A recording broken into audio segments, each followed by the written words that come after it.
We set them with the best intentions, whether it's improving our fitness or our financial health. So many of us set New Year's resolutions with so much momentum, and then slowly that motivation falls away. It turns out there are psychological reasons for this, and also ways to make tackling our goals a little bit easier. Joining us now is clinical psychologist Kristin Reynolds. Good morning, Kristin. Good morning. Thanks for joining us. Now, behind all New Year's resolutions, of course, is motivation. You say it doesn't necessarily work the way we think it does, though. Tell us why. Yeah, absolutely. I think there's so many reasons. So, first of all, I think people can think, oh, that New Year's resolutions don't stick. Why set them? But I think it still is a wonderful time to reflect on things that we're grateful for and areas that we want to grow in for the year ahead. And there are definitely some strategies that can promote our ability to stay on track with those goals that we set. One of the most important factors is doing something that we value, something that's important to us. So that goal or resolution should really be ours, not set by someone else, or perhaps coming from guilt or other sort of more challenging emotions, but something that we really want to do.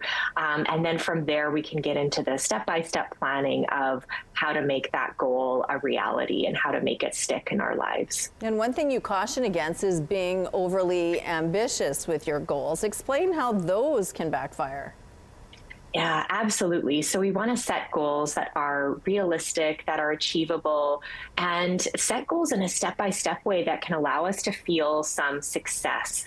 And I think a lot of people, when we get started on new behavior change, we can get into sort of an all or nothing mindset where if we, don't exercise on a particular day or our meal planning doesn't go according to plan, we can sort of abandon the goal, when really we want to try to be self-compassionate and stick with that goal, even through times of setback or struggle, as we know we'll all have those times. Right. And so help us set some more realistic goals then. What should they look like?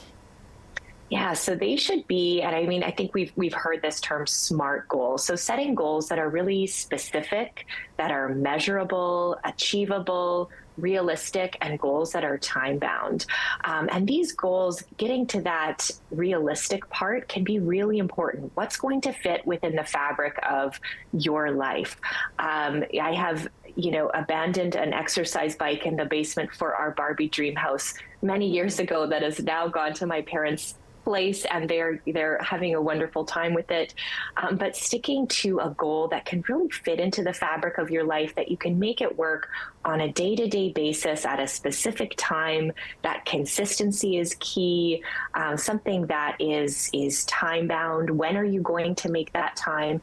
And working through the barriers to sort of what's going to come up and get in the way of me getting to this goal every day or on a consistent behavior, and bringing that goal into the lives of those that you love and trust as well, sharing that goal publicly, letting them know, this is something I'm working on. If you can help me stay on track with that, that would be great. It's always wonderful if we can build multiple goals together. So if there's a social goal and a behavioral goal, if you can have a partner or friend or family member to participate in that goal with you, more likelihood would be there for long-term success. And then when you have long-term success, it's ultimately better for your mental health as well. Absolutely. All right. Yeah. Well, Kristin, thanks for your time and for giving us some tips on how to stay on track. Thank you. Thanks so much. Happy New Year.